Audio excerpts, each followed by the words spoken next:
On va parler de la semaine de 4 jours. Nous, la première question qu'on pose aux dirigeantes qui viennent nous voir, c'est pourquoi vous voulez la mettre en place. Souvent, on manque de réflexion sur comment s'organisent les temps dans l'entreprise. Plus de 9 entreprises sur 10 qui expérimentent la semaine de 4 jours avec la méthodologie qu'on a développée choisissent d'y rester.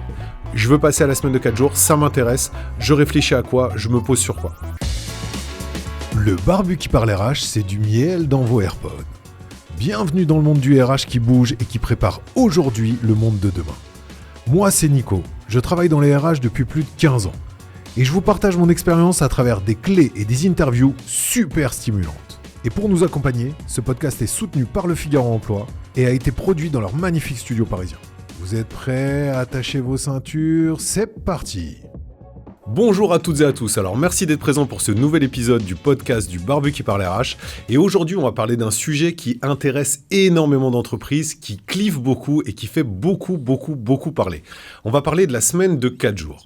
Et pour parler de ce sujet qui est assez technique et qui amène beaucoup de peur, beaucoup de crainte et beaucoup de clichés sur ce sujet-là, j'ai l'honneur et le plaisir d'accueillir Philippe Dupeyrat. Salut Philippe, comment ça va ?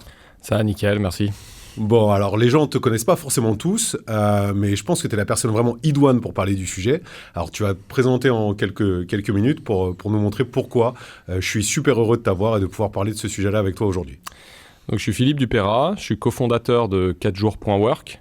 On forme les entreprises à expérimenter la semaine de 4 jours. Chaque mot est important. Et je représente aussi le 4 Day Week global en France. On va lancer la première expérimentation nationale de semaine de 4 jours à la fin d'année. L'objectif est d'accompagner collectivement des entreprises qui veulent expérimenter la semaine de 4 jours et de les accompagner sous tous les aspects, que ce soit RH, juridique, stratégique, opérationnel, et également avec de l'étude d'impact pour mesurer l'impact de la semaine de 4 jours sur la performance des entreprises, la qualité de vie au travail des salariés, la qualité de vie en dehors du travail et l'aspect environnemental. Et ça, on le fait avec le M-Lyon. Avec le M-Lyon ? Ouais, des chercheurs indépendants. Et du coup, c'est un mouvement national, c'est un mouvement global. Ouais. Donc, ce qui est intéressant sur la semaine de 4 jours, c'est que c'est un mouvement qui va du Japon en passant par le Brésil, l'Afrique du Sud, les pays anglo-saxons. On a beaucoup parlé du pilote au Royaume-Uni. Il y a également les résultats du pilote en Allemagne qui arrivent d'ici quelques semaines. Et ce qui est intéressant sur la semaine de 4 jours, c'est que les pays où les entreprises peuvent choisir d'y aller pour diverses raisons, je pense qu'on aura l'occasion d'y revenir, mais les résultats sont hallucinants. Plus de 9 entreprises sur 10 qui expérimentent la semaine de 4 jours avec la méthodologie qu'on a développée choisissent d'y rester. C'est donc la preuve qu'on peut concilier d'un côté la performance économique et améliorer le bien-être de ses salariés. Et nous, notre mission, c'est vraiment d'accompagner les entreprises pour avoir les deux. Et après, l'enjeu sociétal, c'est comment on redonne du temps à chacun pour le bien-être de tous. Oui, ça, on va y revenir pendant tout le podcast. Ouais. Trop cool. Donc, ça montre réellement que tu es la personne adéquate pour pouvoir parler du sujet. Pour revenir juste un peu sur sur ce test grandeur nature que vous allez faire, tu vas le faire auprès de combien d'entreprises ? Alors, on est encore en phase de recrutement. Ouais. Donc, j'imagine qu'avec ce podcast, on aura des centaines de demandes. Tu vas avoir même des milliers de demandes. Des milliers de demandes. Podcast, Bon, il va falloir qu'on se muscle. L'idée, c'est d'avoir des entreprises qui sont de taille variée, qui sont de secteurs variés. Et pour donner quelques exemples, ça va du cabinet de recrutement à l'usine agroalimentaire, à l'école de commerce, en passant par des bureaux d'études ou encore des boulangeries. Donc la semaine de 4 jours, il y a peut-être un premier constat, c'est pas vendredi off. Une boulangerie, elle est ouverte 7 jours sur 7. Et donc, c'est pas parce que ses salariés passent en semaine de 4 jours que l'entreprise, elle travaille 4 jours. Nous spoil pas trop encore, trop la suite du podcast. Du coup, on va commencer peut-être par une définition, parce qu'il y a beaucoup de choses qui sont dites, et c'est hyper intéressant de remettre un petit peu les bons mots, les bons termes sur justement ce sujet de semaine de 4 jours. Pour toi, la semaine de 4 jours, donc, ça fait longtemps que tu travailles sur le sujet, que ça soit au niveau des tests que tu vas faire ou autre. Pour toi, la semaine de 4 jours, c'est quoi ? C'est 4 jours bossés avec autant d'heures de travail ou c'est 4 jours bossés pour moins d'heures de travail ? Parce qu'il y a les deux, tu vois. Moi, dans ma tête, dans un premier temps, je me dis, écoute, je vois très bien comment on peut faire 4 jours, 35 heures aujourd'hui en 4 jours, ça me pose absolument aucun souci. Mais c'est pas forcément pour tout le monde le même cas. Et donc, pour toi, c'est quoi ? Parce que j'ai vu aussi que l'étude en Angleterre... vas-y, je te laisse commencer et après on continuera. Les 2 semaines que tu évoques ne produisent pas les mêmes effets. Donc, si on commence par une notion de définition, la semaine de 4 jours, c'est la semaine réduite. Donc il y a une notion de dire on ne fait pas exactement la même chose, on ne fait pas juste un Tetris du volume horaire, on réduit les heures. Après, ça peut être progressif, on reviendra dessus. La semaine en 4 jours, celle qui a été mentionnée par Gabriel Attal dans son discours de politique début d'année 2024, c'est la semaine compressée. Elles ne produisent pas les mêmes effets sur la fatigue, elles ne posent pas les mêmes effets ou les mêmes impacts sur la parentalité ou sur la capacité en tout cas de mener sa vie en dehors du travail ces 4 jours. Et donc le mouvement 4-Day Week Global, 4 jours.work, qui est l'émanation de ce mouvement en France, on est partisan de la semaine réduite, la semaine de 4 jours, c'est-à-dire 4 jours 32 heures. Une fois que j'ai dit ça, l'enjeu, c'est juste de se dire, si on est dans une dynamique de réduire, à ce moment-là, on doit se poser la question de comment je fais différemment. Et donc, il y a des entreprises qui vont faire le choix de faire une semaine de 4 jours, une semaine sur 2. D'autres qui vont faire le choix de faire des semaines de 4 jours et demi parce qu'ils veulent commencer par ça. D'autres qui vont faire le choix de semaines de 4 jours avec, comme ils ont une saisonnalité dans leur business, ils vont faire une semaine de 4 jours à un certain moment dans l'année. Mais il y a cette volonté de dire, est-ce que je peux atteindre le même résultat différemment et en mettant en place une semaine de 4 jours qui répond à mes impératifs humains et mes impératifs économiques. Donc en fait, tu me fais une réponse de Normand, quoi. Je te fais une réponse de Normand parce que la semaine de 4 jours, c'est 4 jours, 32 heures, mais pas que, c'est possible ou quoi? Je te fais une réponse de Normand parce que c'est de la dentelle. Donc je sais pas si les Normands font de la dentelle, mais les Bretons, oui. C'est-à-dire qu'il n'y a pas une semaine de 4 jours qui ressemble, qui soit la même entre les entreprises, et j'irai même plus loin, entre les services. Si toi, tu es dans le service client, par exemple, ton enjeu, c'est peut-être aussi de pouvoir répondre à une certaine vitesse. Ce qui peut être différent si tu es dans le service commercial, ce qui peut être différent si tu es dans le service informatique. Donc, l'objectif de notre formation qui commence en décembre et qui est en amont de l'expérimentation, quand les entreprises réellement passent intégralement à la semaine de 4 jours, c'est se poser les bonnes questions. Qu'est-ce qui fait sens pour mon entreprise en termes de typologie de semaine de 4 jours? Qu'est-ce qui fait sens pour mon service? Ok. Du coup, une fois qu'on a un petit peu redéfini ça, même si, comme tu l'as dit, il y a beaucoup de définitions à l'intérieur d'une semaine de 4 jours, pour toi, en fait, quels sont les clichés, les craintes que les entreprises émettent dès le départ quand on leur parle de la semaine de 4 jours? Parce que nous, on voit, bien évidemment, c'est toujours pareil. Moi, en tant que chef d'entreprise, je me dis, ouais, ok, d'accord, mais comment je vais faire? Est-ce que je vais être obligé de recruter? Est-ce que je vais avoir des personnes qui, du coup, vont être beaucoup moins productives parce qu'elles vont moins bosser? Est-ce qu'elles vont être justement plus productives et je vais pas pouvoir réussir à les stimuler? Enfin, il y a énormément de craintes, en fait, qui se mettent devant ça parce que déjà, c'est la peur de l'inconnu. À chaque fois qu'on change quelque chose, la peur de l'inconnu, elle est là. Même si on dit, c'est super, ça se passe bien partout. Ça s'est super bien passé en Angleterre. Il y a eu 96% d'entreprises qui ont recommencé, qui ont fait perdurer la semaine de 4 jours après le test, ainsi de suite. C'est quoi les grands clichés, les grandes craintes, sans forcément donner les réponses à ça, mais les grandes craintes que les entreprises te mettent en face de toi quand tu leur parles de la semaine de 4 jours? Je commencerai par dire que c'est normal que ça fasse peur, parce que c'est transformationnel et parce qu'il y a des choses qui sont contre-intuitives. Les craintes, si je dois les résumer, elles sont de l'ordre de 3. Je vais bosser 20% de temps en moins, je vais faire 20% de chiffre d'affaires en moins.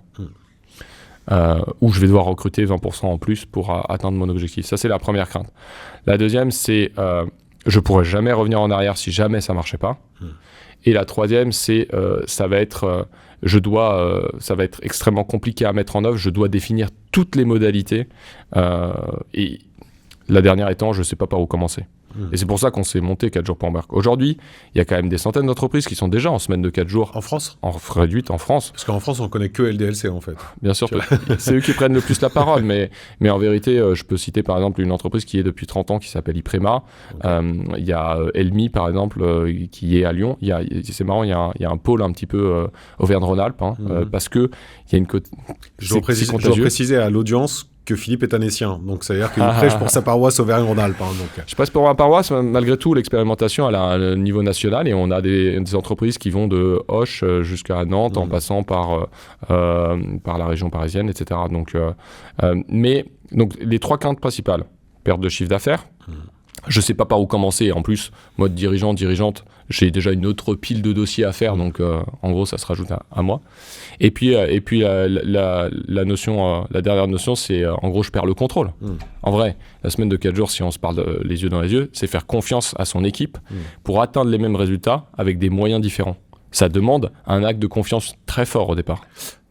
Tu vois, la perte de contrôle, tu vois, c'est pas ce que j'aurais mis en avant. J'aurais mis la complexité RH, parce qu'il y a une vraie complexité RH à mettre en avant.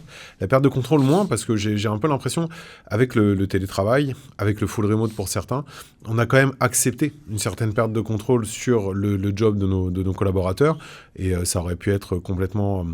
Enfin, ça peut aller complètement dans ce sens-là, en fait. Je préfère, j'aurais pas mis C'est vrai, mais aujourd'hui, tu vois un énorme mouvement de retour en arrière de présentéisme. Ouais, mais alors, tu vois, j'en parlais ce matin avec quelqu'un.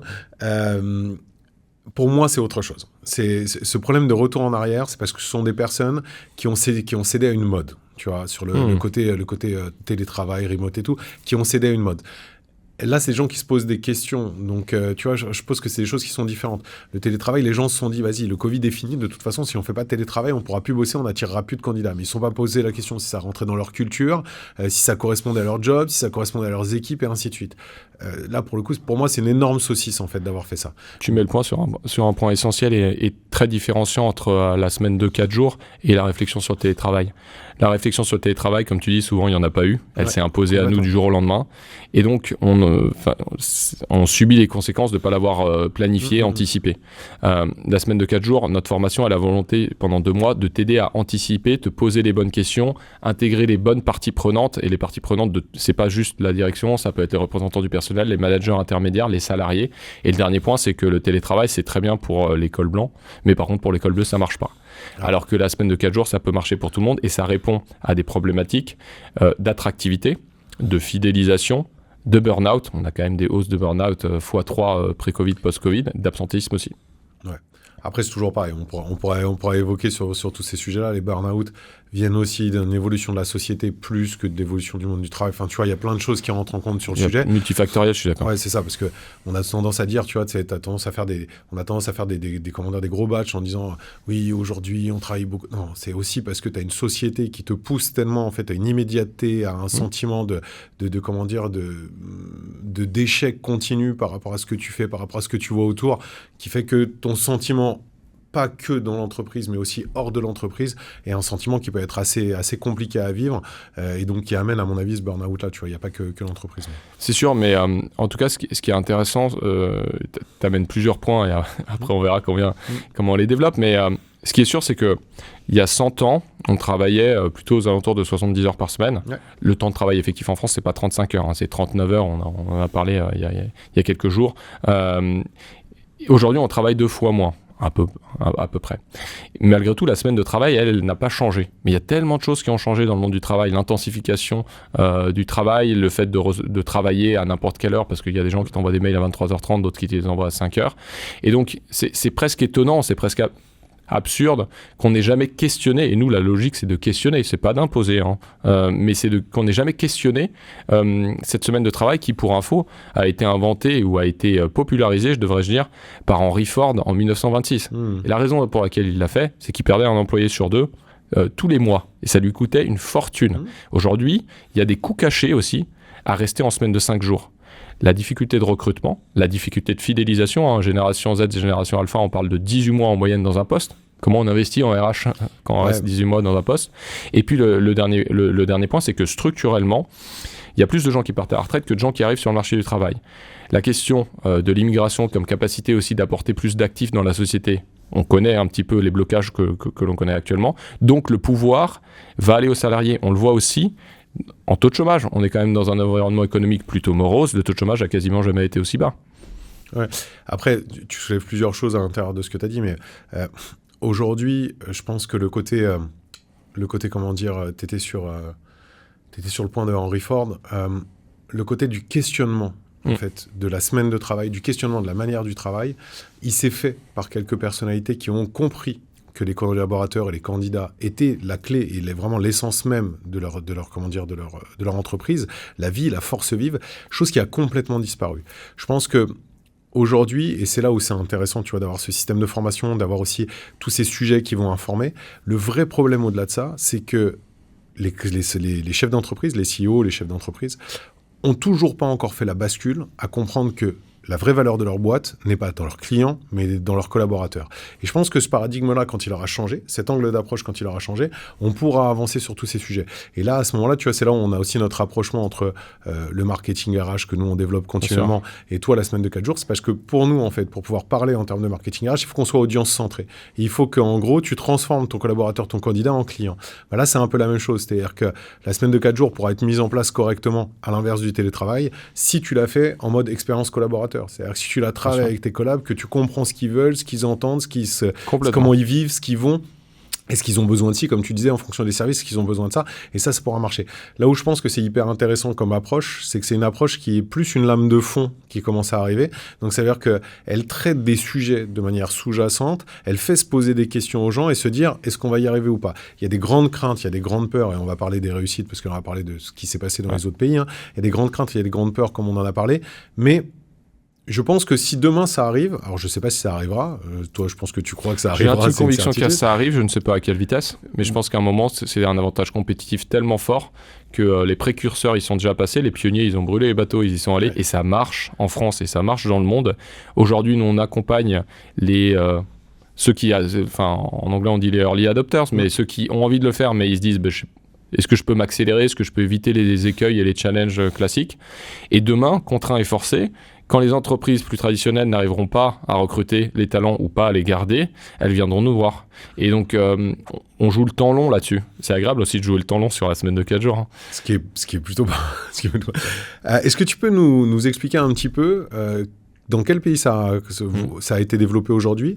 Quels ont été justement les freins au départ? Quels ont été les résultats à la fin? Comment ça s'est passé? Parce qu'encore une fois, tu le disais, on a tous en tête l'étude, le test grandeur nature qui s'est fait en Angleterre il y a 2 ans. C'est ça?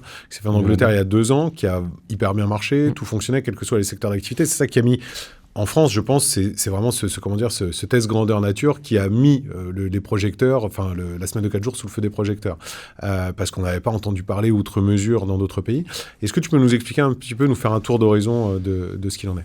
Ouais, je fais un disclaimer avant. En fait, la semaine de 4 jours ne pourra se généraliser que, si et seulement si, elle fonctionne d'un point de vue économique et elle fonctionne d'un point de vue bien-être des salariés. Je pense que personne ne nous challengera sur le bien-être des salariés. En tout cas, on a toutes les études indépendantes qui montrent l'impact sur la vie des salariés et de leurs proches. On peut être plus challengé sur l'aspect économique, mais la bonne nouvelle, c'est qu'on a des chiffres indépendants, factuels, qui montrent que les entreprises qui passent en semaine de 4 jours voient dans une grande majorité leur chiffre d'affaires augmenter jusqu'à 35%, qu'elles arrivent à maintenir la satisfaction de leurs clients et que la fidélisation et la meilleure attractivité sont des leviers de compétitivité court terme et aussi moyen terme.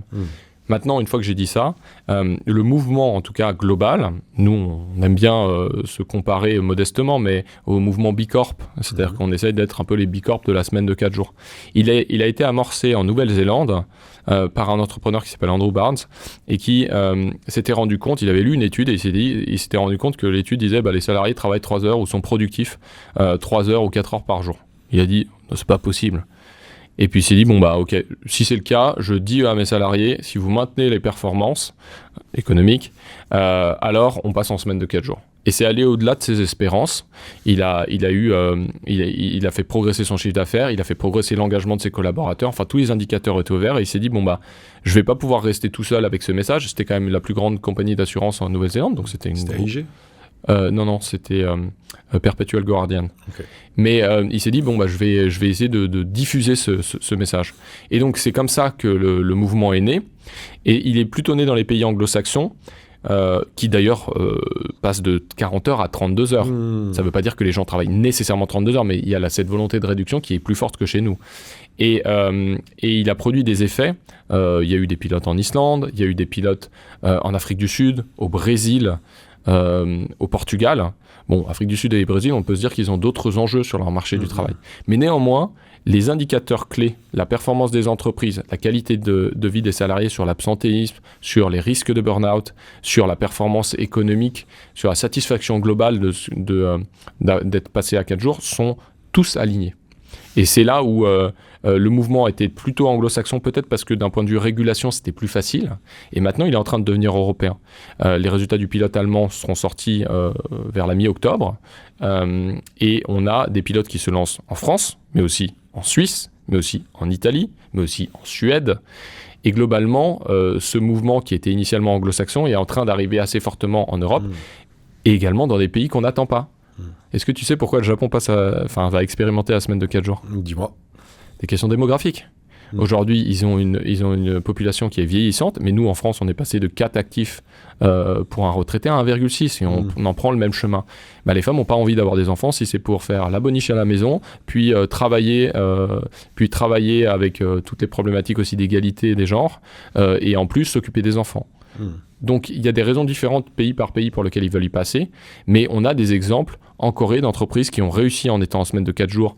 On a des exemples en Afrique du Sud, on a des exemples au Brésil. Et donc, je pense que c'est réellement un mouvement global, c'est réellement un mouvement qui va permettre de capter les meilleurs talents. Attention, je ne dis pas que ça s'applique à tout le monde tout le temps. Et d'ailleurs, on ne veut pas l'imposer, on veut le proposer et on veut apporter de la donnée objective. Mais d'ailleurs, du coup, c'est la question. Donc, tu nous dis ça se passe un petit peu partout. Quels ont été un petit peu les résultats de ces différentes expériences ? Parce que tu vois, on parle de du nombre d'heures travaillées. Pour toi, la semaine de 4 jours, c'est la semaine de 4 jours de 32 heures. Mais si j'ai bien lu l'étude de ce qui s'est passé en Angleterre, in fine, les gens bossent à peu près 36,4 heures, je crois. 34,6 heures, ça doit être quelque chose comme ça. Donc, ils bossent presque 35 heures, tout en étant passés à la semaine de 4 jours. Je pense qu'en fait, les gens ont envie d'avoir du succès dans leur travail. Et donc, quand on pose la question de la semaine de 4 jours, on pose la question de travailler moins. Mais si tu as un coup de bourre, tu as un coup de bourre. Si tu travaillais officiellement sur ton contrat 40 heures, mais dans la réalité, tu travailles 48 heures, et tu vas peut-être travailler que 40 heures. On ne va pas à la même vitesse si on est dirigeant, si on est directeur ou si on est employé.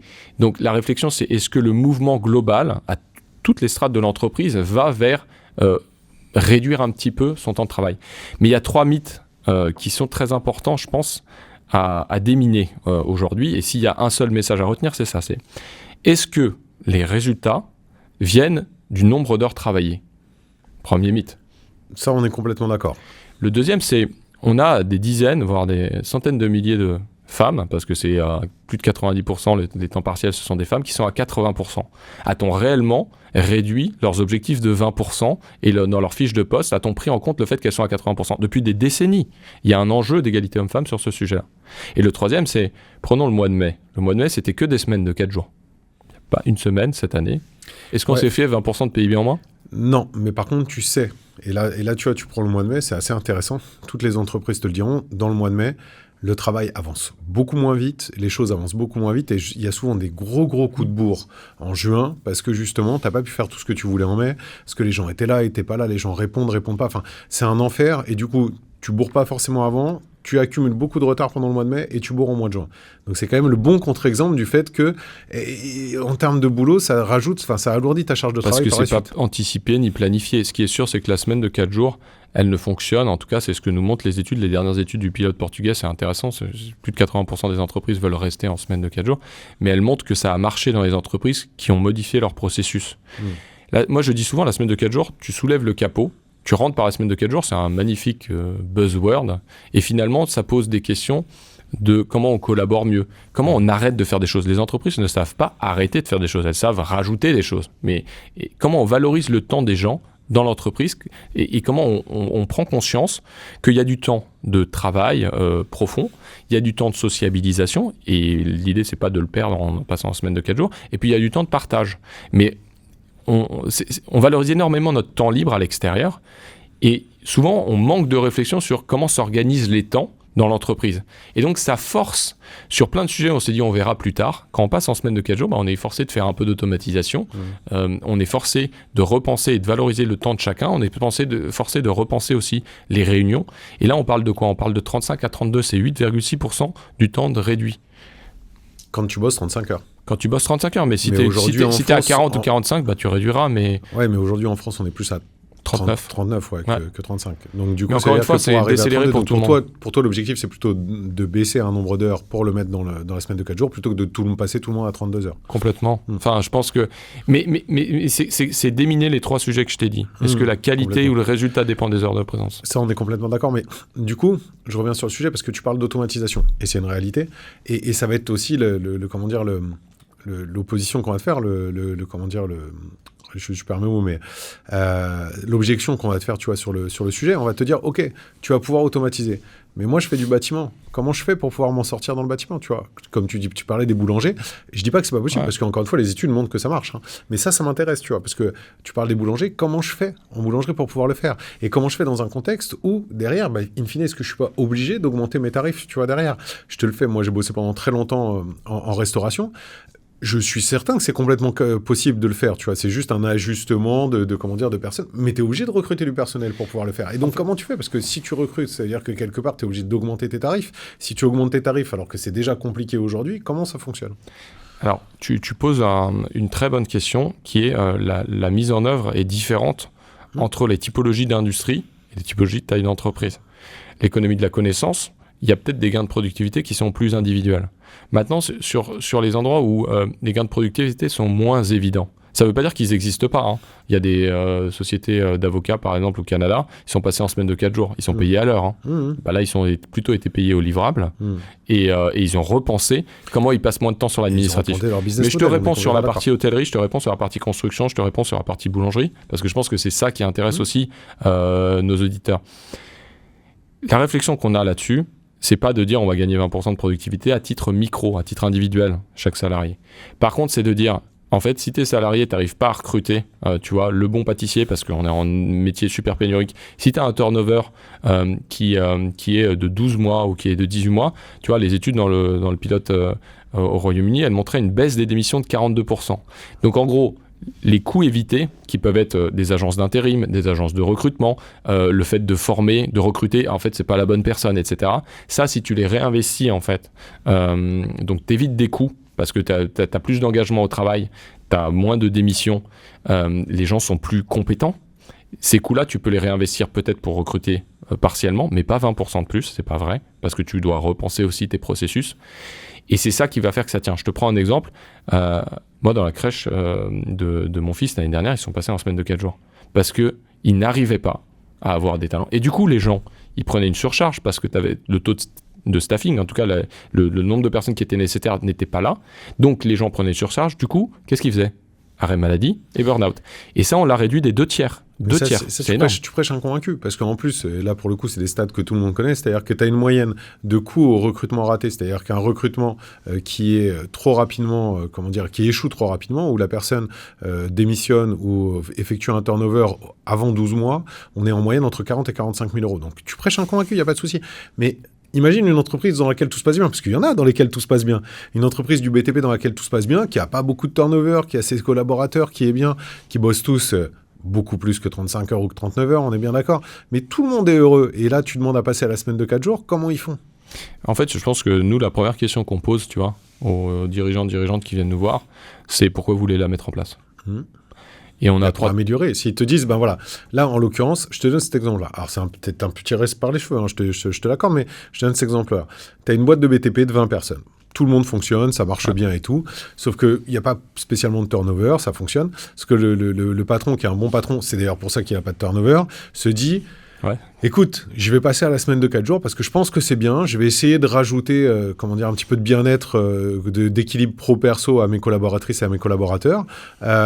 Comment je fais? Parce que du coup, je vais être obligé d'augmenter mes coûts, étant donné que je diminue pas d'autres charges à un autre moment. Comment je fais? Alors, c'est pas, on partira après d'une manière plus générale dans le concret, mais là, en l'occurrence, quel est l'intérêt pour lui de passer la semaine de 4 jours? Et est-ce que pour toi, il a un vrai intérêt? Est-ce que pour toi, le côté productivité va être exacerbé?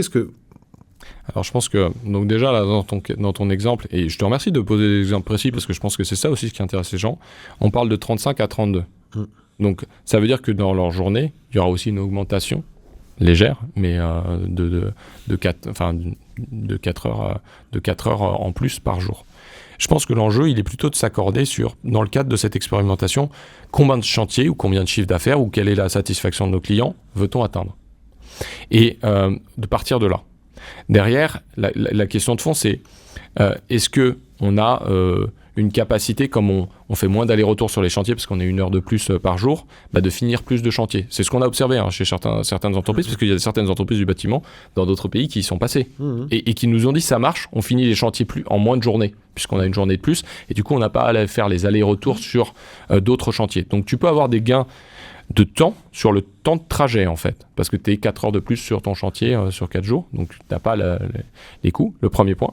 Le deuxième point, c'est que tu vas interroger, et c'est pour ça que c'est pas quelque chose qui est, je veux dire, qui doit rester au niveau d'une direction ou de dirigeant. Tu vas interroger tes ouvriers, tu vas leur dire, est-ce qu'il y a des choses qui vous font perdre du temps? Si oui, quoi? Et comment on peut faire différemment? Ça doit infuser. Moi, j'aime bien cette phrase qui dit « Les décisions se prennent là où se situe l'expertise ». Et tu seras surpris d'avoir des gens qui disent « Mais c'est un bien commun. Enfin, on me donne une journée en plus. Je vais essayer de me défoncer, mais je vais aussi essayer de réfléchir en disant peut-être que la manière dont on organise les outils dans le camion, ça va être différent. Peut-être que finalement, on avait 2 réunions. On peut peut-être se dire que celle-là, on l'a fait au téléphone à tel moment. Et il y a cette volonté que ça marche.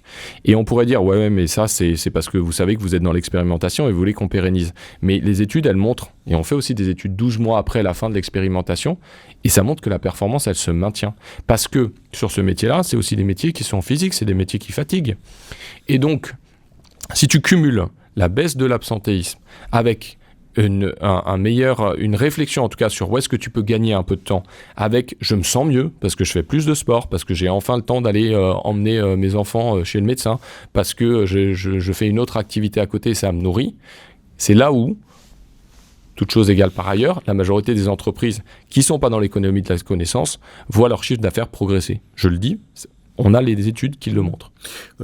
Là où je suis d'accord, hein, encore une fois, tu prêches un convaincu. Quand je te pose la question, je tire un petit peu plus loin. T'as raison. Mais je pense que l'intérêt, et là tu as entièrement raison, c'est que ça t'amène dans une autre dimension. Ça t'amène dans une autre dimension physique, dans une autre dimension, psychologique. Donc ça t'amène à mieux faire ton travail sur un temps qui est plus réduit. Donc soit être autant productif, soit être plus productif. Je mettrais ça en parallèle avec, je crois que c'est les Japonais qui imposent la sieste. Il y a beaucoup de boîtes japonaises, je crois, qui imposent la sieste dans leur process, en fait, au quotidien. Pourquoi ? Parce qu'ils savent très bien que cette sieste-là va leur permettre d'être beaucoup plus productifs par la suite. Et donc, du coup, cette perte, entre guillemets, de temps de 20 minutes, une demi-heure qui est imposée, permet aux personnes d'être beaucoup plus productives l'après-midi, ce qui n'est absolument pas le cas chez nous, où on a ce syndrome du tu viens de finir de manger, derrière, tu as une baisse d'énergie de ouf, tu bosses pas, moins bien, ainsi de suite, avant de te remettre en place. Donc, je reste persuadé que ce côté, tu gagnes du temps pour toi à un moment donné, donc du bien-être psychologique et physique, te permet d'être plus productif derrière.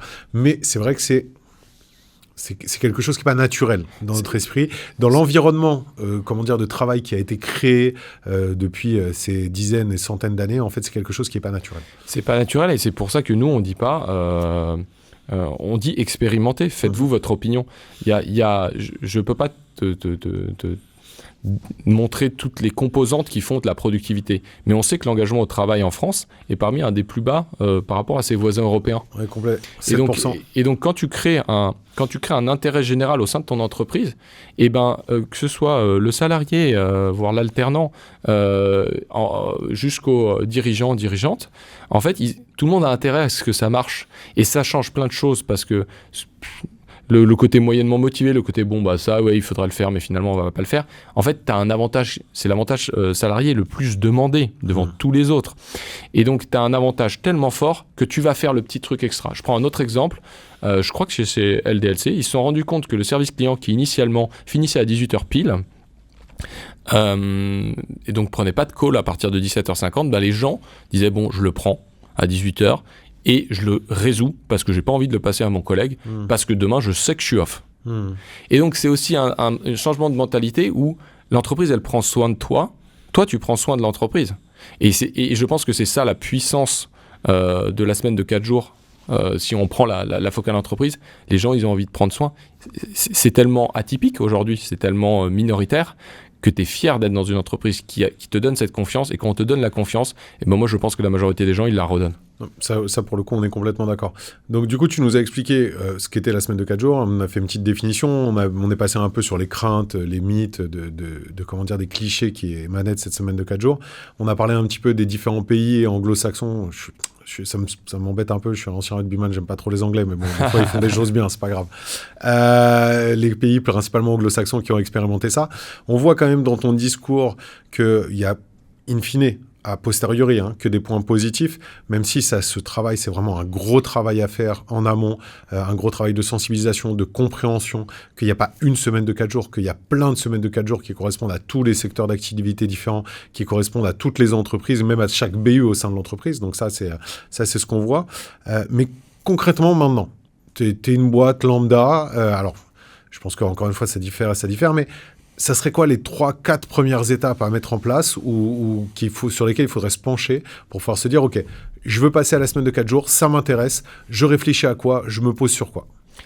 On a développé, donc si tu vas sur le site 4jours.work, le 4 en chiffres, un diagnostic qui est gratuit, qui est personnalisé sur ton entreprise est-elle prête à la semaine de 4 jours. Et je mettrai pardon, je te coupe, mais je mettrai les liens en commentaire du podcast. Donc ça te donne un score sur 100, déjà, ça te donne une première indication. Et après, on peut discuter pour ceux qui souhaitent. Le premier mouvement, c'est de planifier et d'anticiper. Et c'est ce qu'on fait avec la formation, qui est une formation vraiment complète en fait, sur le sujet. C'est pourquoi tu veux mettre en place la semaine de 4 jours? Quelles sont vraiment tes 2 grandes raisons qui justifient? C'est l'innovation, c'est volonté de secouer un peu ton organisation, c'est fidélisation, c'est prendre soin de tes employés. Il y a des raisons qui sont variées, et ça c'est super intéressant. Derrière, c'est quels sont tes axiomes, quels sont tes objectifs qui sont impératifs à maintenir pour la semaine de 4 jours. Et je veux pas, Nicolas, que tu m'en cites 14. Je veux que tu m'en cites 3, tu vois. Et donc là, on va réfléchir, on va les challenger, on va dire d'accord. Donc si ça, c'est validé, alors il n'y a pas de contre-indication à le pérenniser. Comment est-ce que tu vas les piloter? Est-ce que tu les pilotes déjà? Est-ce qu'il faut qu'on mette en place des pilotes? Et du coup, pour certaines entreprises, c'est aussi un accélérateur de la réflexion qu'ils ont, de dire c'est quoi une entreprise? Comment est-ce que mon entreprise, elle est saine? Elle va dans le bon sens? C'est pas que la croissance, c'est pas que la rentabilité, c'est pas que la satisfaction des clients, c'est pas que l'engagement des collaborateurs, c'est un mix des 4. Donc on va te poser cette question-là. Derrière, c'est comment on repense aussi semaine de travail, journée de travail, engagement de toute l'entreprise. Parce que si j'arrive et je dis j'ai une super idée, on va mettre en place la semaine de 4 jours, voilà, c'est comme ça que ça va se faire, c'est pas comme ça que tu engages ton équipe. C'est pas comme ça que ça marchera.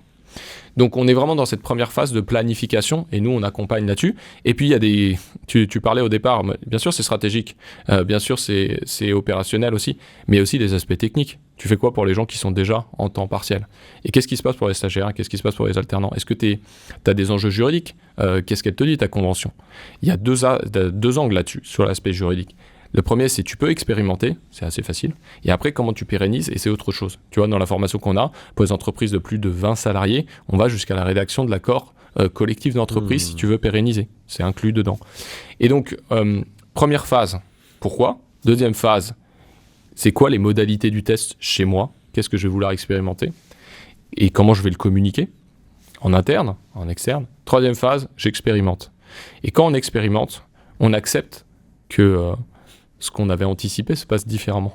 Et donc on itère. C'est pas j'expérimente, j'ai une semaine de 4 jours que j'ai définie, monolithique, on y va et on reste uniquement là-dessus. C'est plutôt, tiens, ça n'a pas l'air de marcher autant dans tel service, vas-y, qu'est-ce qu'on va essayer de mettre en place? Et c'est là où nous, on a la plus grande communauté d'entreprises passées à la semaine de 4 jours avec des industries extrêmement variées. On a des retours d'expérience qui sont court terme, mais qui peuvent être aussi long terme. Et c'est intéressant de ne pas réinventer la roue. Derrière, tu sors de l'expérimentation. Donc, nous, on dit que c'est 6 mois. Il y a des entreprises qui veulent faire encore 6 mois d'expérimentation. Il y en a qui disent, la grande majorité, plus de 90%, 94% disent, je continue, je pérennise. Et puis, il y en a qui disent non. Mais tu vois, tu as une date de sortie. C'est un pilote, c'est une expérimentation. Donc, tu as une date de sortie. Et qu'est-ce qu'on en fait? Qu'est-ce qu'on a appris? Et moi, on me pose souvent la question, OK, mais moi, si je n'ai pas de chance, je fais partie des 6%. Si tu fais partie des 6%, tu as 2 raisons principales. Le premier, c'est que ton entreprise s'est fait racheter ou tu as changé de dirigeant et il n'y croit pas. Le deuxième, c'est que tu ne savais pas ce que tu cherchais dans le test, donc à la fin, tu as du mal à conclure. Et on essaie d'éviter ces 2 écueils. Si tu fais partie des 6%, tu as appris à avoir une entreprise où les collaborateurs travaillent mieux ensemble. Tu as amélioré ta collaboration parce que tu as des binômes, parce que tu dois te passer des dossiers, parce que ton manager n'est pas tout le temps là. Tu as appris à t'adapter, à être plus résilient. Et l'adaptabilité et la résilience, on sait que c'est une condition clé du succès à moyen terme et long terme des entreprises. Et enfin, tu as accepté de donner du pouvoir de décision et de responsabilisation à tous les échelons. Et ça, c'est un truc, c'est des bénéfices de la semaine de 4 jours qui vont être utiles pour n'importe quel grand projet transformationnel. Mais alors, on a bien compris les 3 étapes. Hein. C'est très clair, c'est très net. Maintenant, je vais te poser une autre question. C'est, en gros, aujourd'hui, on est dans une période qui est compliquée. Les entreprises galèrent. On le voit, on le sait, on le sent. Les gens ne le disent pas forcément, mais on est en période de crise, hein, clairement. Hein, ça va pas au top, hein, clairement. Comment tu fais pour accepter de passer une semaine de 4 jours où tu sais qu'il y aura forcément un moment de creux au départ? Tu peux pas décemment, enfin après tu vas peut-être me dire le contraire, mais je pense pas que tu puisses décemment passer la semaine de 4 jours sans avoir à un moment donné un moment de creux dans ta mise en place. Comment tu peux accepter d'avoir un moment de creux pour pouvoir après potentiellement rebondir? Parce que à partir de quand les effets vont se faire ressentir? Parce que tu vois, tu dis les gens essayent au bout de 6 mois. Oui, parce qu'ils voient au bout de 6 mois que ça commence un peu à fonctionner. Mais est-ce que ta productivité est augmentée et maintenue au bout de 6 mois? Est-ce que tout fonctionne directement? Est-ce que tu as une baisse? Comment ça se passe? Bah, tu vois, sur l'expérimentation sur 6 mois, la majorité des entreprises ont vu leur chiffre d'affaires augmenter. Donc déjà, c'est le premier... Donc c'est extrêmement rapide au final. Sur la majeure partie des expérimentations, c'est très rapide. Parce que 6 mois sur un temps d'entreprise, c'est extrêmement court. En milieu de pilote, tu peux avoir des phases tu vois, où tu te poses des questions. Mais ce que je veux dire, c'est que les gens, ils ont envie que ça marche. Dès le départ. Ça veut pas dire que ça veut pas changer certaines manières de faire, mais tu as une envie qui est commune à tout le monde. D'ailleurs, c'est pas pour rien que 77% des actifs en France veulent la semaine de 4 jours. Mais tu as aussi 28% des dirigeants de TPE, PME qui n'y sont pas opposés. Ce qui, à moi, me paraît énorme. Parce que tu aurais posé la question à 20 ans, je pense qu'on aurait été à 2% maximum. Donc il y a une volonté que ça marche. Et la volonté, c'est aussi ça qui met le liant, tu vois, de l'huile dans les rouages pour que ça fonctionne. Et donc, la majorité des entreprises voient leur chiffre d'affaires augmenter pendant la période de test. C'est pas genre crash et puis je remonte. Le deuxième point, c'est que c'est jamais le bon moment. C'est jamais le bon moment parce que soit tu as trop de boulot et tu dis, mais déjà, je croule sur le boulot, je vais pas le mettre en œuvre. Soit tu n'as pas assez de boulot et tu dis, ah non, mais c'est trop compliqué. Donc, ça ne sera jamais le bon moment. Il y a aucun débat là-dessus. Mais tu as des entreprises, par exemple, qui l'ont mis en place, et ça, je trouve c'est intéressant, pendant le Covid. Parce qu'ils se sont dit, bon, de toute façon, j'ai une chance sur 2 d'aller au tapis, j'ai toujours voulu faire, j'y vais. Et en fait, la majorité de ces entreprises, elles sont encore là. Donc, ce que je veux dire, c'est que les périodes en tout cas, les périodes d'incertitude peuvent être aussi des périodes d'innovation où tu te dis, je sais pas, j'ai un peu moins de travail, je vais essayer de travailler différemment, etc. Et donc, je pense pas que ce soit un énorme problème, la situation économique, parce que aujourd'hui, les pionniers qui veulent y aller, ils sont prêts, en tout cas, à prendre ce risque. Mais nous, la notion, c'est on borne le risque. Voilà, on t'évite de tomber dans les pièges classiques de la semaine de 4 jours que t'as mal anticipé, que t'as mal planifié, et à la fin, tu sais même pas si ça marche ou pas. Au fil de notre discussion, j'ai un peu l'impression qu'on est un petit peu à l'aube d'un vrai profond changement de paradigme global. Et que la semaine de 4 jours, on est un peu la résultante, tu vois. J'ai un peu l'impression qu'on est en train de vivre une révolution un peu comme l'était la révolution des congés payés en 36, des choses comme ça, tu vois. C'est-à-dire qu'il y a une grosse réflexion qui se fait sur la manière de percevoir le travail, sur la manière, ce qu'on disait tout à l'heure, tu vois, sur la manière de percevoir le collaborateur. C'est-à-dire que le collaborateur, aujourd'hui, il est plus perçu, en fait, comme une ressource réelle de l'entreprise pour pouvoir faire avancer l'entreprise. Il est de plus en plus perçu comme quelque chose d'une ressource qui a une vraie valeur, tu vois. C'est-à-dire qu'on change un petit peu le positionnement de cette ressource. Aujourd'hui, c'est une vraie ressource valorisée, pardon. Et on a tendance, comme on le disait, à remettre le collaborateur candidat un petit peu comme l'était le client auparavant, ou comme l'est toujours le client, c'est-à-dire vraiment au centre des attentions. Ce changement de remise au centre des attentions en fait, de l'humain dans les entreprises, qui pour moi est quelque chose qui est assez profond et qui se fait depuis quelques années. Tu as vraiment un redimensionnement des RH, un repositionnement au centre des attentes et ainsi de suite. Pour moi, c'est une vraie révolution, une vraie lame de fond qui existait déjà bien avant le Covid, qui a été ultra accélérée après le Covid parce que cette lame de fond était là, elle était latente et le Covid a fait boum, les gens de toute façon maintenant c'est comme ça ou c'est pas autrement, donc ça doit bouger ou sinon on n'en veut plus. Ce pourquoi aussi il y a toutes ces évolutions, toutes ces attentes, toutes ces personnes qui sont soi-disant des gens qui veulent plus bosser, ainsi de suite. Non, c'est juste pas qu'ils veulent plus bosser, c'est juste qu'ils veulent bosser différemment. Ils acceptent plus de bosser comme avant et c'est bien parce que les évolutions doivent se faire de cette manière-là. Pour moi, cette lame de fond, en fait, la résultante, c'est ça. C'est cette semaine de 4 jours. Pourquoi ? Parce que tu dois justement avoir toutes les parties prenantes, tu dois comprendre tout ce qui se passe, tu dois vraiment comprendre ton entreprise, ses collaborateurs, les gens qui font cette entreprise-là, pour pouvoir amener cette semaine de 4 jours. Donc pour moi, plus que le résultat en tant que tel, c'est tout le cheminement qui amène à ça qui m'intéresse et qui pour moi est révolutionnaire en fait dans le monde du travail aujourd'hui, dans le monde de la société aujourd'hui, parce que justement ce cheminement, il implique tout le monde. Il fait comprendre qu'on doit aller avec tout le monde, tu vois, avancer. Et je trouve que ça va beaucoup plus loin que le temps de travail, parce que ce cheminement te fait aussi repenser ton organisation, tu le parlais, ta manière de produire, ta manière d'appréhender, ta manière de te projeter dans l'avenir, ça fait repenser tout ça. Et tout ce côté repensé à tout le monde en énergie, en intelligence collective, peut t'amener après derrière justement à te dire « Ok, on a repensé tout ça, boum, on passe sur la semaine de 4 jours parce que c'est fait, parce que c'est clair, parce que c'est net, parce qu'on sait comment y aller, avec des fluctuations, mais on sait comment y aller. » Donc pour moi, on n'est pas vraiment sur la semaine de 4 jours impulse ça, c'est l'impulsion de la lame de fond qui amène ta semaine de 4 jours. En fait, je pense que tu peux avoir les deux mouvements. c'est, tu vois, ce que je disais, tu soulèves le capot et tu arrives sur ces réflexions de comment ton collaborateur devient un prescripteur, comment tu le sers aussi, etc. Soit tu as une approche où tu as déjà conceptualisé et commencé à réfléchir sur sur toute cette transformation du futur du travail, soit c'est l'inverse. Tu dis tiens, j'ai envie de rentrer par cette focale et j'élargis ailleurs. D'ailleurs, on en parle, c'est intéressant que tu le dises, on en parle mardi 8 octobre, là, réenchanter le monde du travail. Ouais, Est-ce une solution ? Et c'est pas la solution. Est-ce une solution ? On en parle avec différentes personnalités du monde des RH qui réfléchissent beaucoup sur le future of work. Maud, Léo, Bernard, Elendi, Fabien Sécher. Et je pense effectivement qu'il y a quelque chose générationnel un petit peu, transformationnel. Mais pourquoi ? Il y a plusieurs raisons à ça. Il y a, en tout cas, les nouvelles générations, elles nous donnent 3 messages. Elles nous disent « Je vais travailler jusqu'à 70 ans ». C'est vrai. On est passé de 4 actifs à 1,6. Donc comment on équilibre notre modèle aujourd'hui ? Elles nous disent, la planète brûle et elle s'accélère. L'incendie s'accélère. Et on fait quoi ? On fait le même modèle qu'avant. On travaille 5 jours et puis on consomme et puis on se plante la tête dans le sable. Et elles nous disent, de toute façon, j'aurai pas la même qualité de vie que mes parents. Et par rapport à ces réflexions-là, qu'est-ce que tu fais quand tu peux pas proposer des hausses de salaire mirobolantes ou que quand tu peux pas proposer forcément des plans de carrière parce qu'on a beaucoup d'incertitudes au niveau des entreprises, au niveau aussi des pays, et ben tu peux proposer du temps. La bonne nouvelle, en tout cas, c'est que le temps, c'est pas taxé. Il y a plein de trucs qui peuvent être taxés. Encore. J'espère que ça ne se fera jamais. Ouais. Et donc, ça pose une question de projet de société. Là, on a parlé énormément du domaine des entreprises, et je pense que c'est essentiel. Mais fondamentalement, nous, notre mission, d'un point de vue sociétal, c'est redonner du temps à chacun pour le bien-être de tous. La société, je pense que tu me disais, mais donne des définitions. Déjà, il y a une définition qui est essentielle et qui n'est pas forcément assez mise en avant, à mon sens. C'est quoi la différence entre l'emploi et le travail ? L'emploi, c'est du travail rémunéré. Et le travail, quand tu t'occupes de quand t'es comme ces 11 millions de Français, t'es un aidant.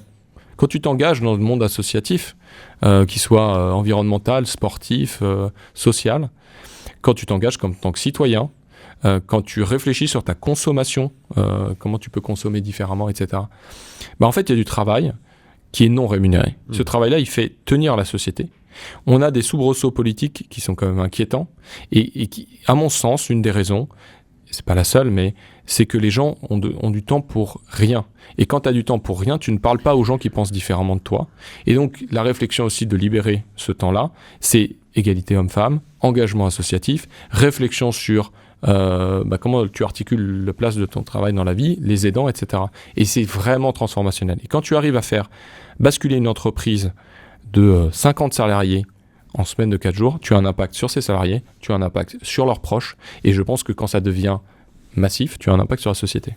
Ouais, alors après, là, je mettrais juste un bémol à ce que tu dis, même si je suis complètement d'accord sur le côté travail, sur le fait que tu peux tout faire à côté, que c'est hyper important que tu donnes du temps pour ça. C'est pas parce qu'on va donner du temps aux gens qui vont faire des actions bénévoles, c'est pas parce qu'on va donner du temps aux gens qui vont aller faire des actions pour l'environnement, qui vont aller s'informer, qui vont aller ça. Je pense que c'est hyper intéressant ce que tu dis, parce que pour moi, du coup, ça amène une autre réflexion.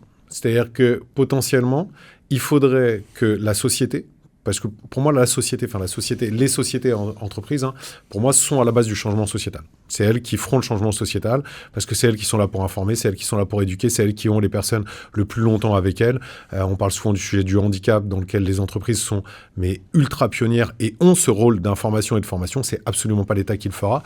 Tu vois, ça me fait penser à une autre question, c'est-à-dire que, enfin, une autre réflexion, c'est que cette semaine de 4 jours devrait être accompagnée par de la formation et de l'information sur le travail annexe que les collaborateurs peuvent faire demain. Tu peux dire c'est de l'ingérence. Non, ça ne le sera pas, parce qu'en gros, c'est juste de la formation et de l'information. Si tu informes, c'est pas de l'ingérence. Oui, c'est ça, mais ça peut paraître comme de l'ingérence, parce qu'on peut dire, bah tiens, je te mets la semaine de 4 jours, mais je t'explique aussi potentiellement ce que tu peux faire, je te donne de l'information. Il faut juste que ça soit informatif, parce que sincèrement, aujourd'hui, tu donnes la semaine de 4 jours à la majeure partie des personnes, ils vont s'en servir pour faire, je ne vais pas dire pour faire de la merde, mais pour faire des trucs qui n'auront pas d'intérêt bénévole, qui n'auront pas d'intérêt d'action sociale ou quoi que ce soit. C'est une petite partie, c'est un petit écosystème. J'en fais partie, je fais beaucoup de bénévolat à côté sur plein d'actions. Donc tu es en semaine de 4 jours et ton entreprise aussi? Non, moi je suis en semaine de 10 jours et en journée de 48 heures. Mais tu as différents métiers. Ouais, c'est ça, mais c'est autre chose. Et comment dire, et je pense que les gens le feront malheureusement pas. Alors, ils auront du temps pour eux, tant mieux, mais ils auront du temps pour eux pour regarder Hanouna, pour regarder des conneries sur TikTok et compagnie. Ça peut paraître cliché, mais tu as quand même une partie de la population qui est là parce que le niveau d'information, en fait, n'arrive pas à eux. Parce qu'aujourd'hui, tu sais très bien comment ça se passe. On reçoit l'information qui est issue de notre environnement et en plus, l'ensemble des algorithmes fait que quand tu as regardé un truc, forcément, tu rentres dans un entonnoir. Donc, on te présente de plus en plus d'informations comme ça. Donc, ça me fait poser cette réflexion-là. Je pense que du coup, c'est hyper intéressant ce que tu dis, mais il faudrait qu'associé à cette semaine de 4 jours, on ait une information, on ait une sensibilisation plutôt qu'une information. Une sensibilisation à ces sujets pour dire, tiens, regarde, on vous laisse du temps, mais en plus que du bien-être que vous pouvez avoir, que de vous occuper de votre famille, que de faire ci et ça, vous pouvez aussi faire ça parce que nous, on a des partenariats, on a des trucs, Ça, je pense que ça pourrait être intéressant, tu vois. Je pense que c'est très intéressant. Je pense que certaines entreprises considérant que c'est de l'ingérence, d'autres considérant qu'au contraire, c'est accompagné comme si tu gagnes au loto, t'es accompagné. C'est peut-être pas la bonne image. Cette crainte-là, sur la semaine de 5 jours, il y a 100 ans, on disait les ouvriers vont passer le 6e jour à boire. Bon, on n'est pas devenu une population d'alcooliques. Non. Donc, moi, j'ai quand même une croyance positive dans l'humanité. Par contre, de là à dire 100% va se déverser là-dedans, non. Mais tu vois, dans l'étude de la recherche académique qu'on fait avec le M Lyon, avec des chercheurs et des sociologues, on va aussi analyser l'usage du temps. Et tu vois, il y a des questions vis-à-vis des aidants, il y a des questions vis-à-vis de la parentalité, mais il y a aussi des questions, on en parle beaucoup, notamment du coup, de la santé mentale, tu vois, et de la santé physique. Et donc, ce ne sera pas uniquement de l'altruisme, mais prendre soin de soi ou prendre soin de ses proches, c'est déjà aussi, je dirais, contribuer positivement. Moi, j'ai une vraie interrogation. Aujourd'hui, je trouve que 8% des hommes réduisent leur activité pour des questions de parentalité et une femme sur deux à l'arrivée du premier enfant. Est-ce qu'on va voir des changements d'équilibre là-dessus? Je l'appelle de mes voeux, j'en sais rien. Mais je pense qu'il ne faut pas forcer. Je pense qu'il faut quand même avoir une notion positif de l'usage du temps qui peut être fait, ce qui ne veut pas dire que tout le monde fera un usage ultra positif de son temps. Il y en a peut-être qui, effectivement, en profitant pour regarder plus TikTok, etc. Mais par contre, ne pas penser que les gens vont juste faire n'importe quoi. Je pense, tu vois, plus on travaille, par exemple, plus notre impact en termes de consommation, il est mauvais parce que repenser aussi un peu sa consommation, c'est avoir le temps de le repenser. Tu vois, sinon c'est Getir, je me fais livrer une barre de sneakers. Et donc j'ai cette croyance. Mais derrière cette croyance, je pense que ce qui est important, c'est la semaine de 4 jours, beaucoup en parlent, beaucoup sont pour, beaucoup sont contre, très peu l'ont fait. Et on n'est souvent pas objectif. Ce qu'on essaie d'apporter côté entreprise, c'est une formation pour te dire, tu veux y passer, on va te dérisquer pour y passer. Et c'est côté société, de l'objectivité sur voilà les conséquences que ça a pour l'entreprise, pour les salariés, pour les proches et pour la société. Ça me va très bien. On va finir sur cette touche d'optimisme, c'est parfait. Comme je te l'ai dit, tu vois, je suis persuadé que la société peut faire changer, que les sociétés peuvent faire changer la société. Et potentiellement, la semaine de 4 jours, avec tout ce système de sensibilisation, d'accompagnement, peut amener à ça. Donc, on va terminer sur cette touche d'optimisme, ça me va très bien. Un grand merci, Nicolas. Merci beaucoup, Philippe. C'était super cool. J'espère que ce podcast vous aura plu. En tout cas, moi, j'ai pris beaucoup de choses et j'ai aussi une belle notion d'espoir à la fin, donc je trouve ça plutôt bien. Moi, je vous dis à très vite pour un nouvel épisode. Merci. À bientôt. Félicitations, vous avez encore écouté un épisode du Barbu jusqu'au bout. Le Barbu vous donne des clés pour décortiquer le monde du RH d'aujourd'hui et de demain. C'est gratuit et surtout, c'est fait avec le cœur. Le meilleur moyen de nous aider? Vous avez juste à mettre un avis 5 étoiles sur votre plateforme d'écoute préférée. Je compte sur vous et à très vite. Merci encore au Figaro Emploi de soutenir le podcast du Barbu qui parle RH.